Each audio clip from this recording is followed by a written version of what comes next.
introduce. Okay, so tell me about the time with that fallen angel appeared in your room. We call it a fallen angel for lack of a better word. Yes, that's what fits the face. But I was in my room, and so I had my lamp on, and I sit up, just to shut it off. In that moment, before I laid right back down, right there, he was, seemed like he was on his knees. I'm not sure, but he was still above me, patting my head, looking down, like if he was saddened for me, and he had a football-shaped head, Ooh. and I'll never ever forget that. I can't.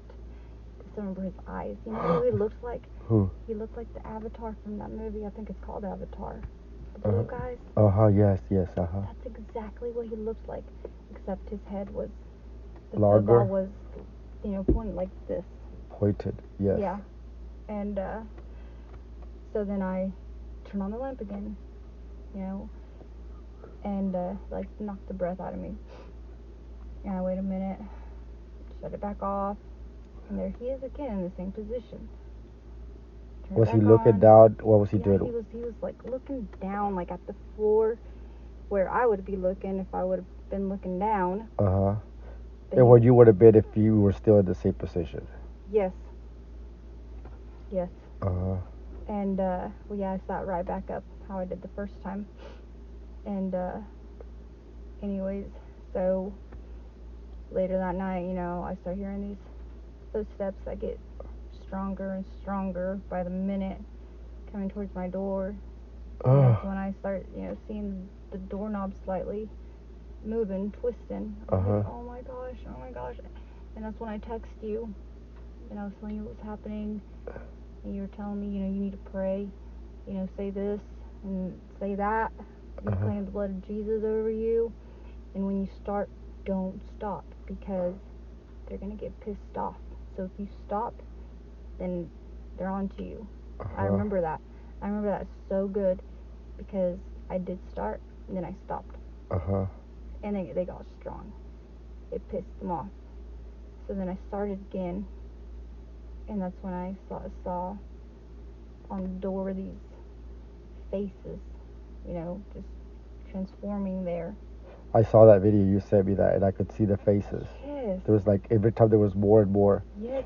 You thought you saw one, and then like, oh, there's another one, and then you saw another one. Before you know it, it just turned into a lot of faces. Yeah, it's like it was all there. And they were moving. And I didn't think it was going to be on the video. I was like, I need to get this, like, this is too real, this is too much. And I couldn't take it no more. So I called Mom. I couldn't even drive. I couldn't get out of my room. I called Mom that night to come get me. She picked me up. And I remember getting back here to her house, and I went and slept in that back room. The lights were off. I remember Dexter was here. He was sleeping in the middle room. And then, so I went to the back room, laid down. It starts happening again. It starts with the lights off. Just this darkness starts taking over. You see it. I mean, you see the light, from the window, from outside. This darkness just starts taking over. I'm like, oh my gosh, no. And I get like this scary vibe sense. And so I go and lay down with Dexter, and it starts happening there again. So I start praying out loud. I start claiming the blood of Jesus over us, and just continually, and you could see, the light, just darkness, and it's getting closer and closer to us. And I'm praying, and then suddenly I get the sense of, like release. Then it starts pouring, starts raining outside, and I just feel peace. And Dexter's like, Tayo, what are you doing? I'm like, I just saved your fucking ass. God, we must look so ridiculous. I know, but it was real. And yeah, I can't ever unsee that face. And it's crazy because I just remember it so clear, but yet it was in the pitch black. I mean, that's the only place I saw that face. Right. That thing was by my bed. I didn't see it, coming here or anything. But there was darkness, you know. Right. It's like you can't unsee it. Kind of like where I was in Dallas with living with Miguel. That I remember that I would leave, and but at the in the driveway as you're pulling out, you could see inside one of the windows Oh to the my to the gosh, you told me to that. the bedroom, and then I would see what I thought would be somebody standing there. But then once I got back, I'm like, oh, that's just a lamp. And then I saw that a couple times, and and I was like, why do I look at that? Why does it look like there's somebody there? But and it's just a lamp, so I didn't think anything of it. So one night in the morning, one night I was sleeping in the living room, and he was sleeping in the living room. I mean, in the bedroom, and then all of a sudden I heard this, ooh, and I was like, what the f? And then I went over there, and then he wasn't levitating because now his whole body was off the bed, but like his kind of like when you're doing crunches, and that's why he was doing, like his legs were up in the air, his was up in the air, and then he was looking at me with his eyes wide open and red, and so at that moment I didn't think anything scary. I just thought that, like, what's going on? Like, you have an attack? I'm like, hey, Miguel, calm down, Miguel, stop, wait. And then he was just like looking at me with his eyes doing that, and I was like, wake up. And then he finally woke up, and he's like kind of jerked away from me, like, what are you doing to me? I'm like, no, what do you mean? It's like, you're awake. It's like, no, I was sleeping.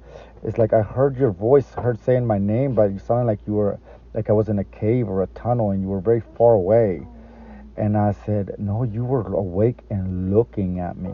It would have been different if you were dreaming and I woke you up, but you weren't. You were awake and you were screaming at me. Oh my god. And I remember before that I had been that, like, whenever he wasn't there, I would go sleep in his bed. And I remember the first time that I slept in his bed, I felt that presence.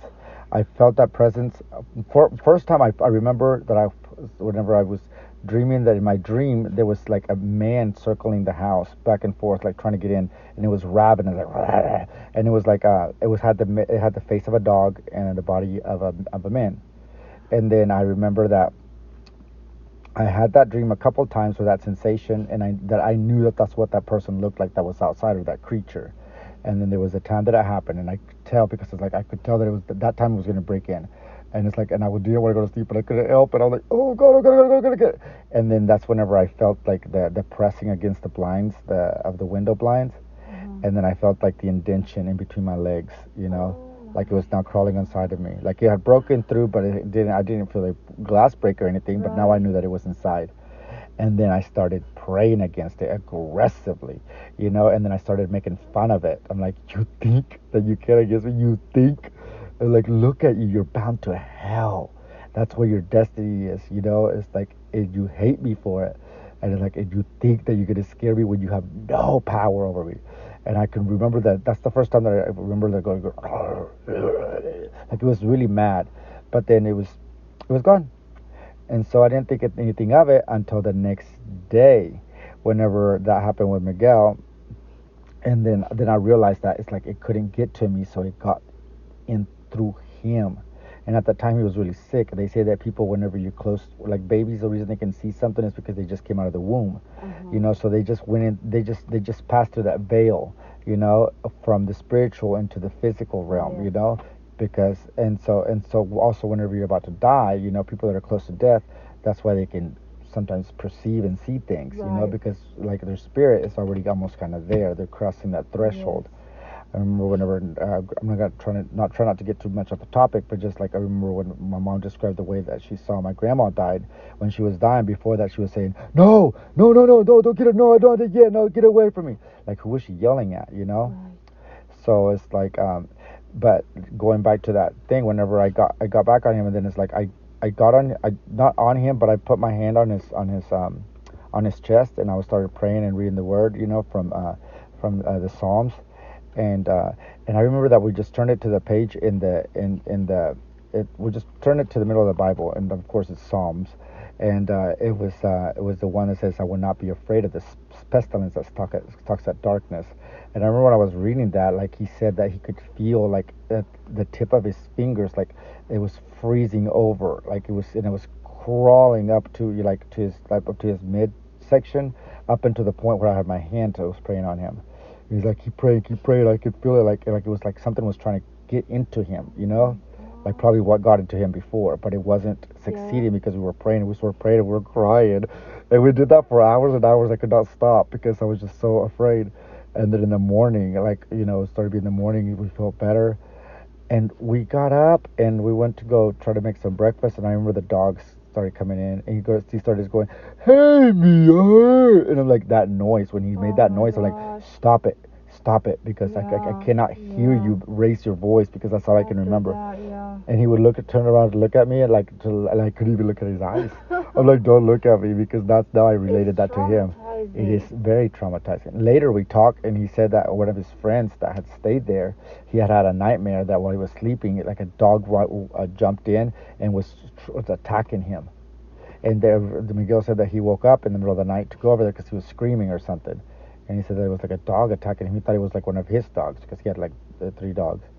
And so, but he didn't tell me that until after the fact. And that's whenever I told him about that lamp. And like, I always felt like I saw somebody. And he's like, I did too. I didn't want to tell you anything. I'm like, that's so crazy. Well, the next day we decided we went ahead and slept in the same room. We had to stay there, but we slept in the same room, and we set the camera to record us overnight to see if we saw anything. And in the middle of the night, like at 4 o'clock in the morning, we heard like this talking. This like, but it sounded like humans, you know what I'm saying? Which made it even worse because like, and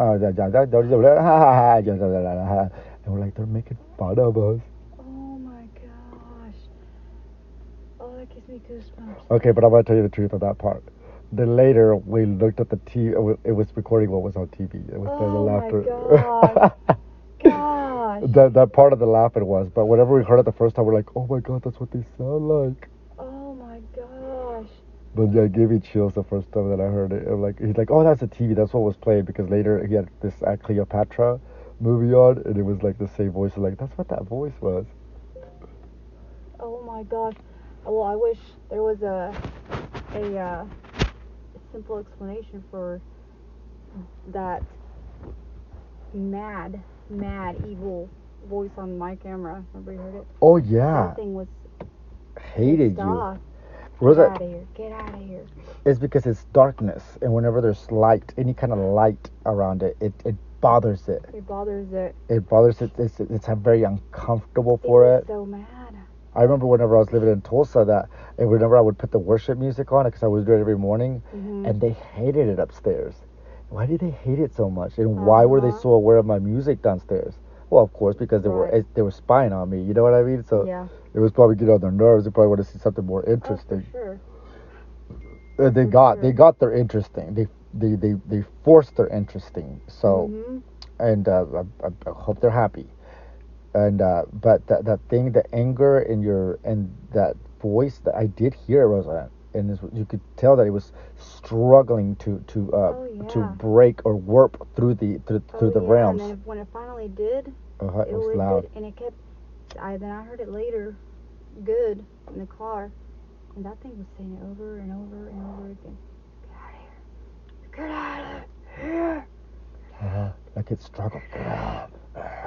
Yeah. What I heard, it was like, get out of here. Yeah, like, exactly. Like it could have been the wind, like. Yes. You know how it sounds, but it's like it was a voice, and it kept repeating itself. And it kept repeating it. Yes. I could just get goosebumps. And the last time I was there, I was packing. It was late. I was by myself. I was just there for an hour. I didn't have the kids, so I thought, okay, I better go over there and pack. I already had almost everything out. And I'm like, okay. And I heard noises by my window, by that bedroom, the back side, as I was sleeping in there. And I mean, it was too real that I was like, oh gosh, freaking Gavin's out here. Gavin's out here. Oh gosh, sorry. What is that?